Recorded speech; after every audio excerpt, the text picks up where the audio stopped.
गुंडागर्दी से नेता बनने की कहानी राजभर ने बताई कैसी थी जवानी।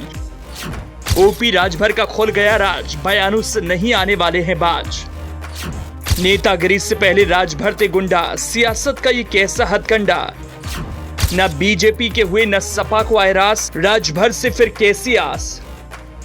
राजभर का राज सबके सामने आ गया। जिस राज का लोगों को इंतजार था कि अचानक कैसे राजनीति में आ गए, अब उस राज से पर्दा हट गया।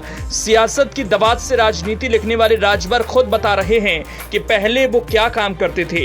वैसे शुरुआती राजनीति की माने तो अक्सर नेताओं के बारे में यही इतिहास रहा है कि गरीब परिवार से उठकर नेता बने हैं, लेकिन राजभर में ऐसी खूबी नहीं है क्योंकि वो गुंडे थे। सफेद कुर्ता और पीला गमछा रखना राजभर की पहचान है। सुभाषपा पार्टी इनकी है जिनके अध्यक्ष हैं। राजनीति करना और गठबंधन करना इनका पेशा है, लेकिन अब राजभर ने बताया कि वो क्या हैं। बीजेपी से रिश्ता तोड़ चुके हैं, लेकिन सपा से रास्ता अलग कर चुके हैं। लेकिन राजभर फिर अब ऐसा क्या करने वाले हैं? शायद अपने पुराने पेशे में तो नहीं लौटेंगे। अगर ऐसा ख्याल भी करेंगे तो बुलडोजर कार्रवाई को पसंद करने वाले राजभर खुद मुसीबत में फंस सकते हैं। विधानसभा चुनाव 2022 में सपा से चुनाव लड़े और एक माफिया के बेटे को टिकट दिया जिसका नाम है अब्बास अंसारी। लेकिन अचानक राजभर को क्या हो गया? जो यूपी में माफिया लोग करते हैं वो काम वो करने वाले हैं। सियासत में चारों खाने चित होने के बाद राजभर अब किस करवट जाने वाले हैं? ऐसा क्या हो गया कि राजभर खुद को गुंडा कह रहे हैं? जी हां, सही सुना आपने। सुभाषपा अध्यक्ष ओम प्रकाश राजभर ने खुद को बड़ा गुंडा बता डाला, जिसके बाद यूपी की सियासत में भूचाल आ गया। लेकिन राजभर को यह नहीं पता शायद कि उनका यह बयान उन पर ही भारी न पड़ जाए, क्योंकि अगर थोड़ा सा भी योगी सरकार के खिलाफ उतरने की कोशिश करेंगे तब तो उनके इस बयान का खामियाजा भुगतना पड़ सकता है, क्योंकि सियासत में अक्सर पुराने बयान ही कायदे कानून के दायरे में आ जाते हैं।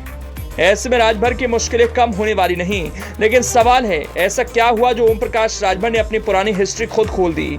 क्या सियासी फायदे के लिए राजभर ने ऐसा कहा या मामला कुछ और है? तो चलिए राजभर के इस राज से भी पर्दा हटाएंगे, लेकिन उससे पहले सुनिए राजभर ने क्या कहा। है ना, देखो हम क्या कहें, मुझे नहीं कहना चाहिए। प्रदेश में नहीं देश में हमसे बड़ा गुंडा किया है जी। अपने के माफिया हुई यहाँ बहुत टाप का में वो राजभर के सलाम करत हाथी की वजह से सब मतलब आज इस तरह। दरअसल उत्तर प्रदेश के देवरिया में पिटाई से हुई युवक की मौत मामले में सुभाषपा प्रमुख ओम प्रकाश राजभर पीड़ित परिवार से मिलने पहुंचे। यहां उन्होंने एक बयान दिया जिसका वीडियो तेजी से वायरल हो रहा है। खुद को प्रदेश ही नहीं देश का सबसे बड़ा गुंडा बताते हुए ओम प्रकाश राजभर ने कहा कि जो खुद को माफिया कहते हैं वो मुझे सलाम करते हैं। घटना की जानकारी मिलने पर ओम प्रकाश राजभर मृतक के परिवार वालों से मिलने पहुंचे थे। यहाँ उन्होंने परिवार को हर संभव मदद का भरोसा दिलाया। इस दौरान राजभर ने कहा कि हमने तहरीर पढ़ी, पुलिस ने ठीक कार्रवाई की और आरोपियों को अरेस्ट कर लिया। अब न्यायालय अपना काम करेगी। लेकिन ओम प्रकाश राजभर के बयान का वीडियो जब वायरल हुआ तो माफिया और गुंडे भी हैरानी में पड़ गए कि आखिर नेताजी कब से गुंडे हो गए, और हैं भी तो नेता कब हो गए।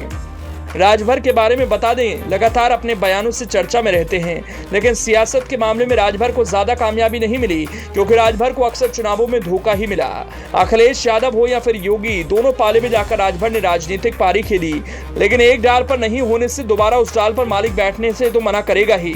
ऐसे में राजभर ने बीएसपी के साथ जाने का भी प्लान बनाया था और खुलकर समर्थन की बात भी कही थी, लेकिन मायावती ने भी हाथी की ओर आने की लालसा पूरी नहीं की, जिसके बाद अभी भी राजभर लोगों के बीच जाकर बात करते हैं। और ये बयान भी उसी बातचीत का एक हिस्सा है जो सोशल मीडिया पर वायरल हो रहा है ना, देखो हम क्या कहें, मुझे नहीं कहना चाहिए। प्रदेश में नहीं देश में हमसे बड़ा गुंडा किया है जी। अपने के माफिया हुई यहाँ बहुत टाप का में वो राजभर के सलाम करत हाथी की वजह से सब मतलब आज इस तरह।